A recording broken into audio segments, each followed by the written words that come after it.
Si vous disposez ne serait-ce que d'une connexion internet et que le jeu vidéo touche de près ou de loin vos réseaux, il est très peu probable que vous soyez passé à côté du Battle Royale. L'année 2017 a été marquée par l'ascension fulgurante de PlayerUnknown's Battleground qui a pété tous les scores pour culminer aujourd'hui à plus de 30 millions de comptes juste sur Steam. Quant à Fortnite, l'autre gros morceau du phénomène, il est constamment en première place des jeux les plus regardés sur Twitch et tape de jolis pics de plus de 3 millions de connexions à un instant T. Et vraisemblablement leur succès n'est pas prêt de s'arrêter. D'abord les deux titres ont annoncé une bonne dose de contenu à venir, et en plus ils atterrissent sur mobile, ce qui ne va clairement pas enrayer leur progression. Mais il y a aussi plein d'autres jeux plus ou moins obscurs qui vont rentrer dans la danse cette année, sans compter les licences populaires qui pourraient intégrer un tel mode à l'avenir pour surfer sur la vague qui monte encore. Et si vous ajoutez à ça qu'entre Maxime et moi on commence à avoir quelques heures au compteur à essayer de faire des top 1 comme on dit dans le milieu, ça fait déjà suffisamment de raisons pour qu'on décide de se poser un petit quart d'heure en vidéo et qu'on essaie de mieux comprendre pourquoi le Battle Royale cartonne autant. Qu'est-ce qui dans le contexte actuel a fait que ça a pris autant d'ampleur? Quelles sont les idées de game design qui rendent ces jeux si différents du multijoueur habituel? Et puis que peut-on attendre du Battle Royale à l'avenir? Est-ce que c'est une simple mode ou est-ce que c'est quelque chose qui va s'inscrire durablement dans le paysage vidéoludique? Préparez vos parachutes et vos ombrelles, on saute dans un nouvel épisode de Game Next Door.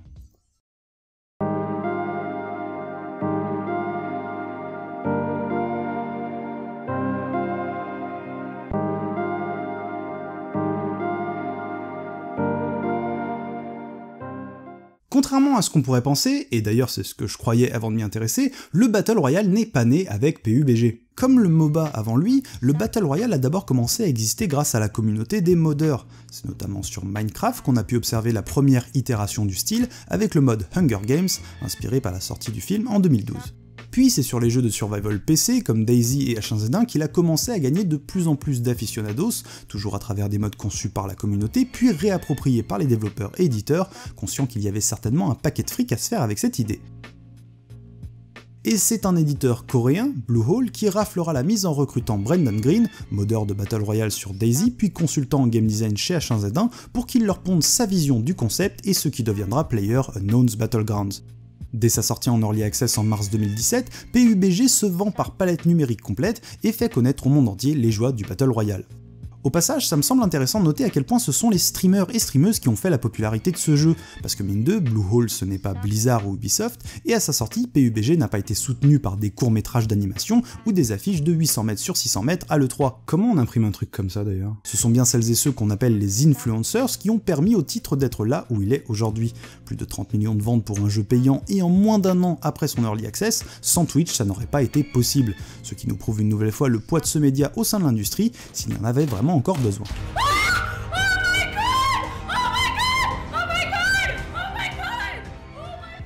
Et après PUBG, c'est Fortnite, ou plus précisément le mode Battle Royale de Fortnite, qui est venu squatter le sommet des plateformes vidéo. En proposant ce mode en free-to-play, Epic Games a ouvert encore plus les vannes, et le chacun pour soi à grande échelle est devenu le top tendance, même si le pilier de barre League of Legends est évidemment toujours dans le coin. Alors même si j'imagine que tout le monde voit à peu près, peut-être qu'il est temps de préciser ce qu'est le Battle Royale. Comme dans le film de Fukasaku auquel il fait référence, le principe est de prendre un bon paquet de gugus, de les lâcher dans une carte fermée et de les laisser s'entretuer joyeusement, le tout avec une zone de jeu qui se rétrécit au fur et à mesure pour éviter que tout le monde campe dans son coin et être sûr que ça se bastonne. D'ailleurs, on peut carrément voir la chose comme une métaphore optimiste de la situation mondiale actuelle, avec la menace d'une crise écologique qui se rapproche pendant qu'on se fout sur la gueule économiquement parlant. Et ça c'est optimiste? Bah oui, parce que dans le Battle Royale, à la fin il en reste au moins un. Derrière ce principe de maxi Koh-Lanta assez facile à envisager, il y a cependant un design plutôt complexe, qui capitalise sur pas mal de choses existantes et qui fonctionnent bien, mais qui apporte aussi son lot d'expériences inédites. La première chose qu'on peut observer, et accrochez-vous parce qu'on est sur de la grosse analyse, c'est que le Battle Royale se repose sur un open world, ce qui s'inscrit complètement dans la tendance actuelle du jeu-service dont on a déjà parlé ici. Mais contrairement à ces jeux qui sont d'abord envisagés comme des jeux solo pouvant se jouer à plusieurs, le monde ouvert d'un Battle Royale est pensé uniquement pour du multi, ce qui fait qu'on ne se retrouve pas avec des espèces d'arènes reliées entre elles par des zones vides. En termes de level design, on est beaucoup plus sur une immense étendue qui joue sur les reliefs et les angles morts pour faire de chaque mètre carré une zone de combat potentielle. L'appréhension de l'environnement est une composante très importante dans le Battle Royale et ça se prolonge jusque dans le sound design qui va lui aussi appuyer sur les distances, qu'on entende une balle siffler au loin ou un rôdeur qui tourne autour de notre planque en faisant des bruits de pas. Et Lafayette, écoute. Oh, la barbe, Napoléon, c'est encore cet abruti de Grillon qui a un cauchemar. C'est des chaussures qui grincent, elles viennent par ici. Oh, les grillons ne portent jamais de chaussures. Mais tu vas la boucler, oui. Écoute, il s'agit de bottines, même que c'est du 43, avec un trou dans la semelle gauche, on dirait. De quelle couleur elles sont? Elles sont noires. Mais comment est-ce que tu veux que je le sache? Ensuite, l'autre point qui fonctionne très bien dans la recette du Battle Royale, et qui est quand même assez tendance depuis quelques années, c'est son côté roguelike qui fait que chaque partie est différente. Alors oui, il faut mettre de côté le level design procédural, puisque la map est toujours la même, mais sur le reste, on est complètement dans la philosophie de ce style de jeu. Dans PUBG ou Fortnite, on commence toujours la partie dans un endroit différent, puis une zone aléatoire va se tracer sur la map, puis rétrécir au fur et à mesure que le temps s'écoule. Chaque game est donc unique puisque le parcours qu'on aura à faire suivra cette zone en fonction d'où on a atterri au début. Comme dans un roguelite, on ne pourra donc pas apprendre par cœur un chemin optimal. Ensuite, l'aléatoire joue aussi sur les items et les équipements puisqu'ils sont générés procéduralement. Le début d'une game est toujours synonyme d'une petite phase de looting pour trouver de quoi survivre aux premiers affrontements. J'ai une lunette 8X, monsieur. C'est les meilleurs, là t'es au-dessus du game. Et plus le compteur de vivants s'étiole, plus on essaiera de se blinder avec le meilleur stuff pour avoir une chance de tenir dans le carré final. On peut donc voir chaque match comme une sorte de run à l'équipement pour avoir plus de chance en late game. Et ça, c'est exactement ce qu'on va faire dans une run de Into the Breach par exemple, roguelike dans lequel on va tenter de choper un maximum d'améliorations pour nos robots en vue d'avoir un maximum d'options pendant la mission finale. Ah, et pendant qu'on y est, Into the Breach c'est quand même super cool.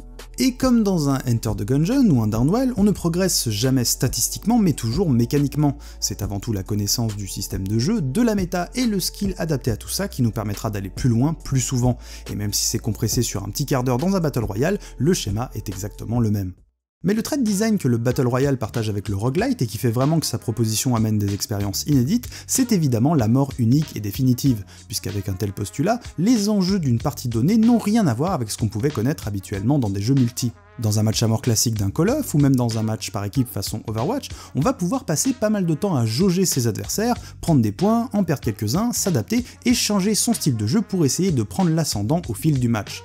Alors que dans un Battle Royale, chaque rencontre avec une autre personne est un moment unique, chaque face-à-face a une chance sur deux de se terminer par la fin de votre partie, chaque balle tirée compte. Un headshot fatal, c'est à la fois la fin de la partie pour la personne qui se le prend, mais c'est aussi un grand pas en avant vers le top 10 pour celle qui a appuyé sur la gâchette. On a donc un rapport aux autres et à l'environnement qui est complètement différent. Ensuite, la mort unique change aussi radicalement notre rapport à une autre composante essentielle de tout jeu multi, le temps. Parce que même si on étend la comparaison au-delà des jeux où ça interagit seulement à coup de calache, même dans un Rocket League ou un bon vieux FIFA des familles, le temps n'est pas toujours de notre côté. Il y a un impératif d'action pour gagner des points et ne pas en perdre. Mais dans un Battle Royale, et c'est le côté survie du jeu qui parle, le temps est toujours avec nous. Chaque minute passée en vie est une minute qui nous rapproche du fameux top 1. On pourrait même dire que d'une certaine façon, dans un Battle Royale, on est toujours en train de gagner jusqu'à cette petite seconde où la partie se termine. Et c'est ce qui fait, je pense, que tout le monde arrive plus ou moins à s'amuser dedans, parce qu'on peut très bien chercher à faire des frags et jouer de manière offensive, que jouer la planquette et ne jamais provoquer de baston pour survivre un maximum de temps. PUBG récompense d'ailleurs explicitement cette attitude, puisqu'on gagne souvent plus de points pour le temps resté en vie que pour nos kills. Et dans tous les cas, le décompte du nombre de joueurs induit naturellement cette perception de la survie comme premier critère de victoire. Et ça, dans un jeu multi, c'est assez inédit.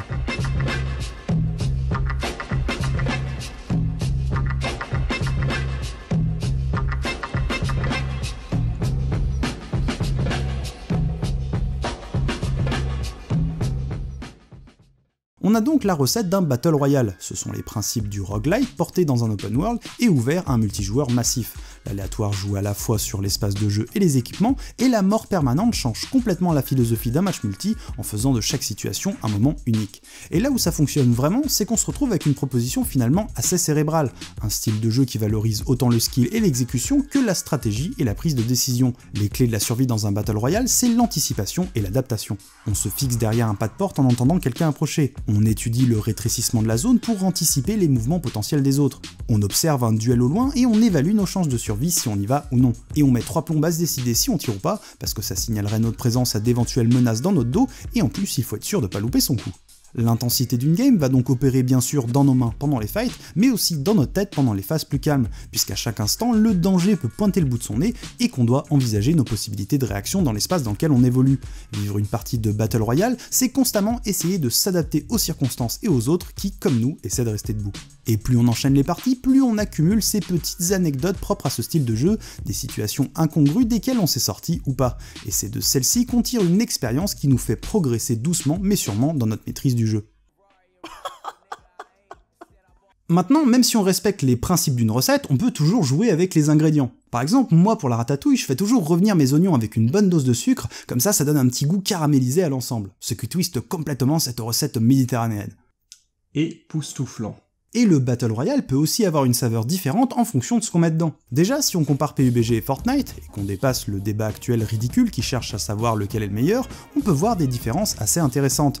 Battlegrounds impose un style assez réaliste, et son équilibrage fait que la méta tourne plutôt autour de la camp que l'agressivité. Après les éventuelles mêlées du début de partie, les combats se jouent surtout sur la longue et mi-distance, et on n'est jamais réellement safe. Il faut couvrir parfois beaucoup de terrain pour rester dans la zone, et même en véhicule, on peut toujours se prendre une rafale de pruneaux.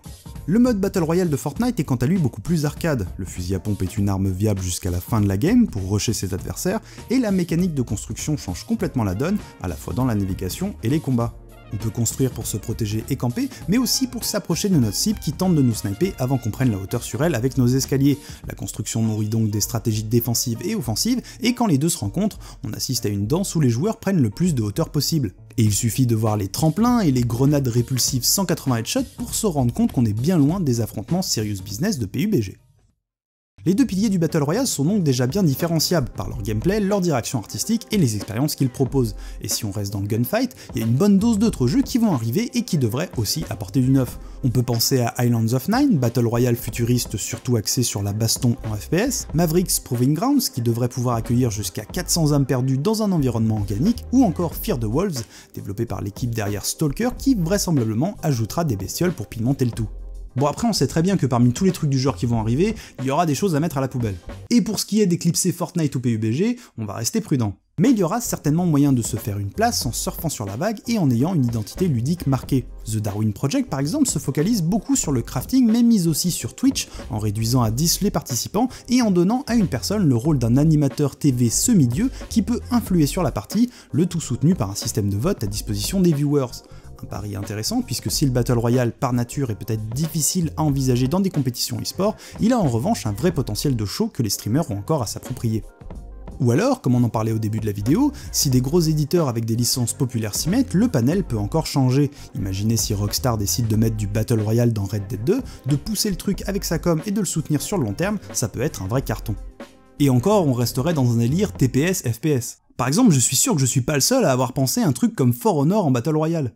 La licence médiévale d'Ubisoft a plutôt bien fonctionné au début, mais elle n'a pas réussi à s'installer durablement, et ce serait pas surprenant de voir nos petits bretons tenter de surfer sur le concept, surtout que les mécaniques de jeu pourraient parfaitement s'y adapter. En solo ou en escouade, on peut facilement imaginer l'intensité d'un Battle Royale, en jouant plus sur les armes de mêlée, lourdes, longues ou petites et rapides, pour avoir à bien réfléchir avant d'attaquer un ou des adversaires.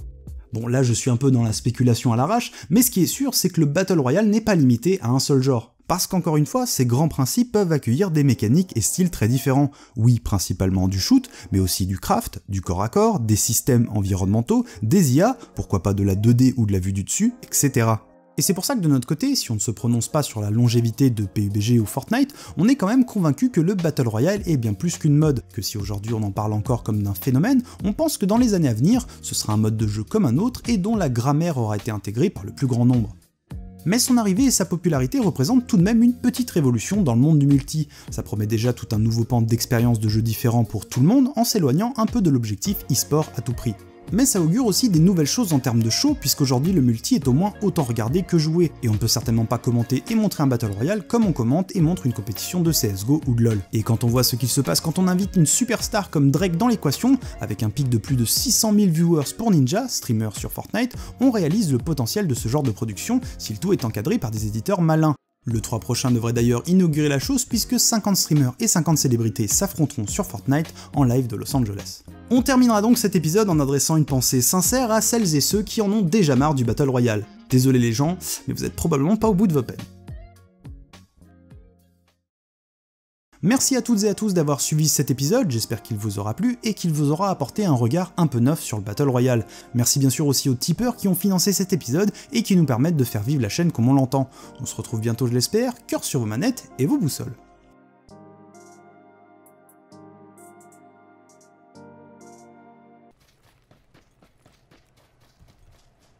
Voiture. Ouais. Oula, voiture qui vient droit sur nous, Max. Ça vient droit sur nous. Vas-y, on chasse, Ils vont revenir. Je pense. Ouais. Il va être trop gourmand.